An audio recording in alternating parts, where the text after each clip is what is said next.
Next, we will talk about the topic adjoint and inverse. Topic. Adjoint and inverse. Adjoint.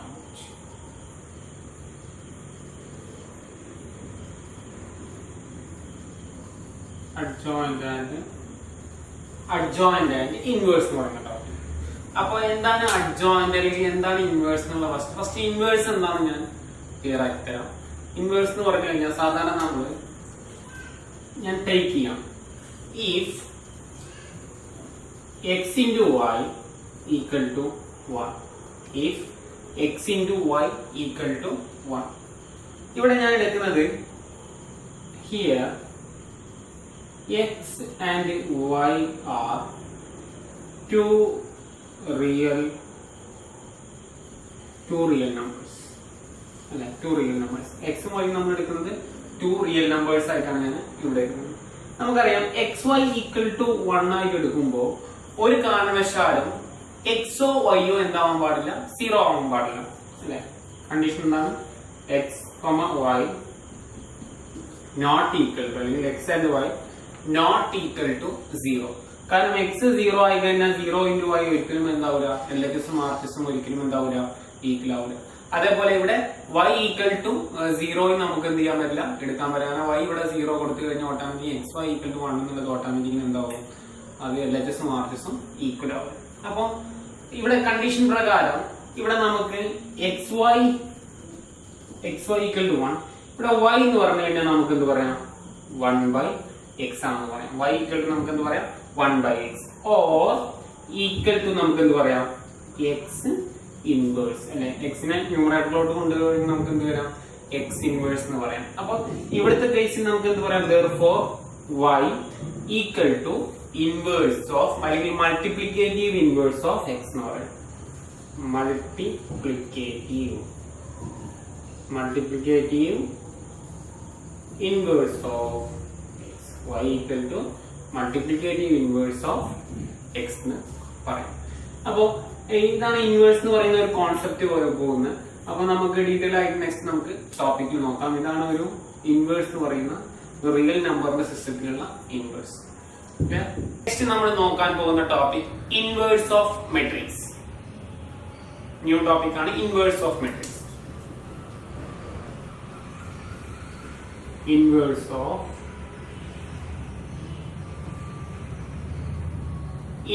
Of matrix inverse of matrix എന്ന് പറഞ്ഞു കഴിഞ്ഞാൽ A inverse എന്ന് പറയും A inverse of matrix ഒരു മെട്രിക്സിന്റെ inverse അതായത് A എന്ന് പറയുന്ന മെട്രിക്സിന്റെ ഇൻവേഴ്സ് ആണത് A inverse അപ്പോൾ A inverse എന്ന് പറഞ്ഞാൽ കഴിഞ്ഞാൽ നമുക്ക് തന്ന ഗിവൺ മെട്രിക്സ് അത് ജനറൽ ആയിട്ട് ഞാൻ A അസൈൻ ചെയ്യുകയാണെങ്കിൽ A ആണ് അതിന്റെ A inverse ആയിട്ട് നമ്മൾ ഫൈൻഡ് ഔട്ട് ചെയ്യുന്നത് നമുക്ക് എങ്ങനെ A inverse എന്നുള്ളതൊക്കെ നമുക്ക് നോക്കാം Generally, A inverse find out ചെയ്യാൻ നമുക്ക് ഡയറക്റ്റ് ഫോർമുല അവൈലബിൾ ആണ് A inverse ഡയറക്റ്റ് ഫോർമുല പറയുന്നത് A inverse equal to HA by DTA A inverse direct ഫോർമുലയാണ് adjoint A എന്ന് പറയും അല്ലെങ്കിൽ HA എന്ന് പറയും HA എന്നുള്ളത് നമുക്ക് ഡീറ്റെയിൽ ആയിട്ട് നെക്സ്റ്റ് ടോപ്പിക്കിൽ നമ്മൾ ലേൺ ചെയ്യാം അപ്പോൾ A inverse direct formula HA by determinant എന്നുള്ളതാണ് ഓക്കെ നെക്സ്റ്റ് നമ്മള് ഇതിൽ നമ്മൾ പറയുന്ന ഒരു വേറൊരു കാര്യമാണ് if A into A inverse equal to A inverse into E both are same commutative equal to I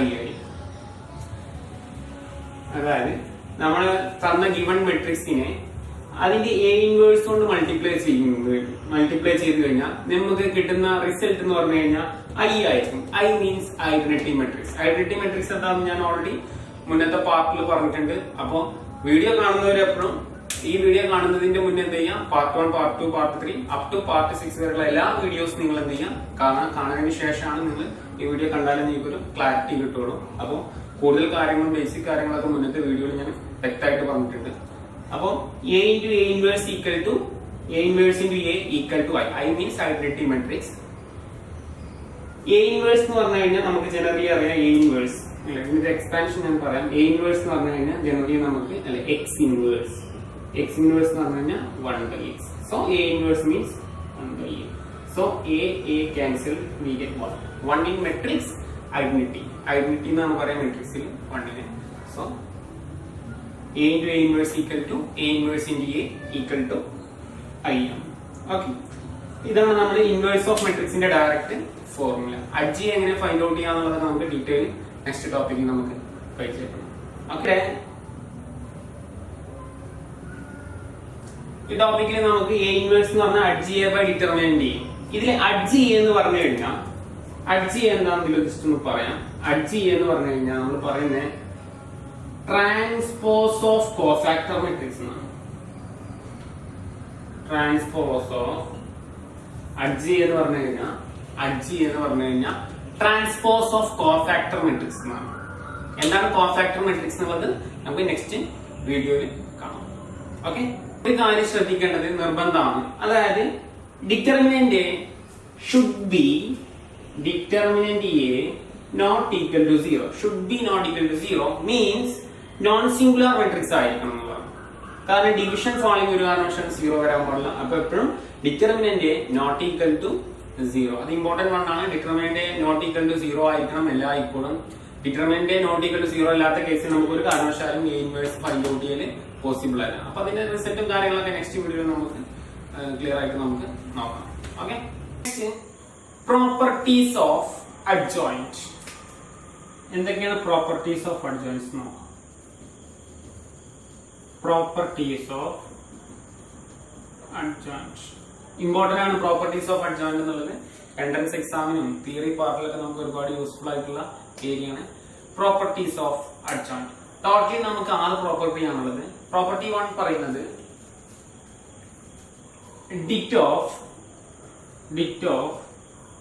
അഡ്ജി A equal to determinant of n-1.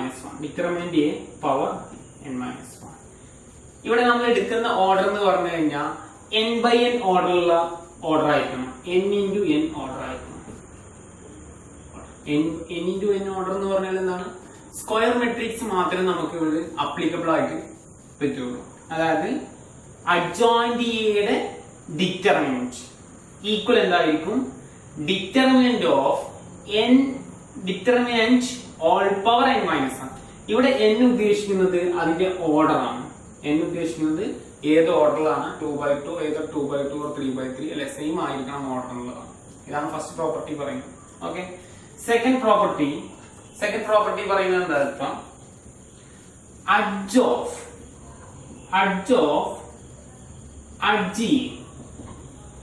Of അഡ്ജി എന്ന് പറഞ്ഞു കഴിഞ്ഞാൽ നമ്മൾ എന്ത് ചെയ്യാം? അഡ്ജോയിന്റ് എ നമ്മൾ ഫൈൻഡ് ഔട്ട് ചെയ്യാം. അല്ലെ അഡ്ജോയിന്റ് എ ഫൈൻഡ് ഔട്ട് ചെയ്യാന്ന് പറഞ്ഞു കഴിഞ്ഞാൽ എന്താണ്? അഡ്ജോയിന്റ് എ ഫൈൻഡ് ഔട്ട് ചെയ്യാന്ന് പറഞ്ഞു കഴിഞ്ഞാൽ ട്രാൻസ്പോസ് ഓഫ് കോഫാക്ടർ മെട്രിക്സ് ആണ് അഡ്ജോയിന്റ് എ.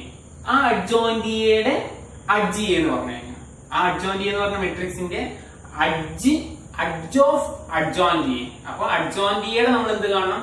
എഗെയിൻ അഡ്ജ് കാണണം. അപ്പൊ നമുക്ക് വീണ്ടും എന്ത് ചെയ്യണം? റിപ്പീറ്റ് ചെയ്യണം. പ്രോസസ് എന്ത് ചെയ്യണം? വീണ്ടും കോഫാക്ടർ മെട്രിക്സ് എന്ത് ചെയ്യണം? അഡ്ജി എയുടെ കോഫാക്ടർ മെട്രിക്സ് കാണണം. അതിന് ഈക്വൽ ആയിരിക്കും എന്താ വെച്ചാൽ determinant A whole power n-2 into a എന്ന് പറഞ്ഞാൽ സെയിം മെട്രിക്സ് ആണ്. Determinant of whole power n-2 into a എന്ന് പറയും. പ്രോപ്പർട്ടി നമ്പർ 3 പറയുന്നത് adj of A B equal to first നമ്മൾ എന്ത് ചെയ്യാം? എ ബി മൾട്ടിപ്ലൈ ചെയ്യാം. എയും ബിയും എന്ത് ചെയ്യാം? ജസ്റ്റ് മെട്രിക്സ് മൾട്ടിപ്ലൈ ചെയ്യാം. അതിന്റെ അഡ്ജ് ഓഫ് എ ബിക്ക് ഈക്വൽ ആയിരിക്കും എന്ത്? Adj of B into adj of A. Just by heart ചെയ്താൽ മതി. ഈ ഫോർമുലാസ് ജസ്റ്റ് ബൈ ഹാർട്ട് ചെയ്യാം. മേ ബി എൻട്രൻസ് എക്സാമിലൊക്കെ നിങ്ങൾക്ക് അപ്ലൈ ചെയ്യാൻ പറ്റും. ചിലപ്പോൾ 1 മാർക്കിനൊക്കെ നിങ്ങൾക്ക് എക്സാമിനൊക്കെ ചോദിക്കാം. മേ ബി ഓക്കെ, നന്നായി നോട്ട് ചെയ്ത് വെക്കുന്നത് ഇമ്പോർട്ടന്റ് ആണ്. അതുപോലെ നെക്സ്റ്റ് പ്രോപ്പർട്ടി നമ്പർ 4 പറയുന്നത് adj A whole power T equal to അതായത് അഡ്ജ് എ ഫൈൻഡ് ഔട്ട് ചെയ്തിട്ട് അതിന്റെ ഓൾ പവർ ട്രാൻസ്പോസ് കാണാം. ജസ്റ്റ് ഇന്റർചേഞ്ച് ചെയ്യാം. റോസിനെ എന്താക്കി മാറ്റാം? കോളാക്കി മാറ്റാം. അല്ലെങ്കിൽ കോളത്തിന് എന്ത് ചെയ്യുക? റോസ് ആക്കി മാറ്റാം. പ്രോസസിന്റെ പേരാണ് ട്രാൻസ്പോസ് എന്ന് പറയുന്നത്. അങ്ങനെ ട്രാൻസ്പോസ് ആണെങ്കിൽ ഇതിന്റെ റിസൾട്ട് എന്ന് പറയുന്നത് adj of A power T. അതായത് എ പവർ ടിയുടെ എന്തായിരിക്കും, എ പവർ ടി എന്ന് പറഞ്ഞ മെട്രിക്സ് ഗിവൺ മെട്രിക്സിന്റെ ട്രാൻസ്പോസിന്റെ അഡ്ജ് ചെയ്തതിന് എന്തായിരിക്കും, ഈക്വൽ ആയിരിക്കും എന്നതാണ് പറയുന്നത്. ലാസ്റ്റ് അഞ്ചാമത്തെ പ്രോപ്പർട്ടി പറയുന്നത് സ്കേലാർ പ്രോപ്പർട്ടിയാണ്, കോൺസ്റ്റന്റ് പ്രോപ്പർട്ടിയാണ്. Adj of scalar into A, adj of K into A. Scalar into A എന്ന് ഉദ്ദേശിക്കുന്നത് കെ എന്ന് പറഞ്ഞതാണ് നമ്മുടെ സ്കേലാർ ക്വാണ്ടിറ്റി, ഒരു കോൺസ്റ്റന്റ് നമ്പർ ആണ്. അപ്പൊ ഒരു കോൺസ്റ്റന്റിനെ എ എന്ന് പറഞ്ഞ മെട്രിക്സ് കൊണ്ട് മൾട്ടിപ്ലൈ ചെയ്തിട്ട് അതിന്റെ അഡ്ജ് ഫൈൻഡ് ഔട്ട് ചെയ്താലും അതിന് ഈക്വൽ ആയിരിക്കും. എന്താ വെച്ചാൽ ഇമ്പോർട്ടന്റ് പ്രോപ്പർട്ടിയാണ് K into N, K power N minus one into adj A. Right, adj K into scalar constant power N minus one into adj A. ഇതാണ് നമ്മൾ 5 പ്രോപ്പർട്ടീസ് നമുക്ക് ഉള്ളത്. അപ്പോ പ്രോപ്പർട്ടീസ് ഓഫ് അഡ്ജോയിന്റ് ഏതാണ്, ജസ്റ്റ് ബൈ ഹാർട്ട് ചെയ്യുക properties. നിങ്ങൾക്ക് ചിലപ്പോൾ എക്സാമിനൊക്കെ അല്ലെ ജിമെയിൽ പോലത്തെ എക്സാമിനൊക്കെ അല്ലെങ്കിൽ കേരള എൻട്രൻസിനൊക്കെ നമുക്ക് അപ്ലിക്കബിൾ ആവാം. ചിലപ്പോൾ 1 മാർക്കിനൊക്കെ നമുക്ക് സ്വാഭാവികമായിട്ടും CBSE, NCERT അല്ലെങ്കിൽ സ്റ്റേറ്റ് സിലബസിനൊക്കെ എക്സാമിന് ചോദിക്കാൻ സാധ്യതയുണ്ട്. ഓക്കെ, അപ്പൊ പ്രോപ്പർട്ടി എന്ത് ചെയ്യുക, ജസ്റ്റ് ഒന്ന് നോട്ട് ചെയ്യുന്നത് വളരെ ഇമ്പോർട്ടന്റ് ആണ്. നമ്മൾ നോക്കാൻ പോകുന്നത് പ്രോപ്പർട്ടീസ് ഓഫ് ഇൻവേഴ്സ് ആണ്.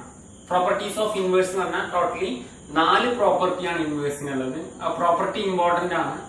ഫസ്റ്റ് പ്രോപ്പർട്ടി പറയുന്നത് A inverse is A non singular. A inverse is a non-singular. A inverse is a non-singular means determinant A not equal to 0 ആയിരിക്കും അല്ലെ. determinant A not equal to 0 മാത്രമേ എന്ത് find out ചെയ്യാൻ പറ്റുള്ളൂ, A inverse find out ചെയ്യാൻ പറ്റുള്ളൂ. കാരണം A inverseന്റെ formula adj A by determinant A ആണ്. അതുകൊണ്ട് determinant A not equal to 0 കേസിൽ മാത്രമാണ് A inverse is a non-singular. Clear? Second one, A inverse all inverse equal to A. Very simple. A inverse അല്ലെ, A inverse find out ചെയ്യാം. അതിനെ വീണ്ടും inverse ചെയ്ത് കഴിഞ്ഞാൽ കിട്ടുന്ന റിസൾട്ടിനെ, എ ഇൻവേഴ്സ് കിട്ടുന്ന റിസൾട്ടിനെ വീണ്ടും ഇൻവേഴ്സ് ചെയ്താൽ കിട്ടുന്ന റിസൾട്ട് എന്തായിരിക്കും, അതായത് എ ഇൻവേഴ്സ് ഫൈൻഡ് ഔട്ട് ചെയ്യുന്ന മെട്രിക്സിനെ വീണ്ടും ഇൻവേഴ്സ് ചെയ്താൽ എഗെയിൻ എന്തിനു കിട്ടും, സെയിം മെട്രിക്സിനെ നമുക്ക് എന്ത് ചെയ്യും, റീച്ച് ചെയ്യും എന്നുള്ളതാണ്. ഓക്കെ, തേർഡ് പ്രോപ്പർട്ടി പറയുന്നത് A B whole inverse equal to A into B matrix A into B whole inverse equal to B product of B inverse into A inverse ആയിരിക്കും. Product of B inverse into A inverse ആവും. Last final property, fourth property പറയുന്നത് A inverse whole transpose equal to. A ഇൻവേഴ്സിനെ transpose ചെയ്ത് കഴിഞ്ഞാൽ A transpose whole ഇൻവേഴ്സിന് equal ആയിരിക്കും. അപ്പൊ total നമുക്ക് 4 പ്രോപ്പർട്ടീസ് ആണുള്ളത്. പ്രോപ്പർട്ടീസ് ആൻഡ് ഇൻവേഴ്സ് ക്ലിയർ ആയി വിചാരിക്കും.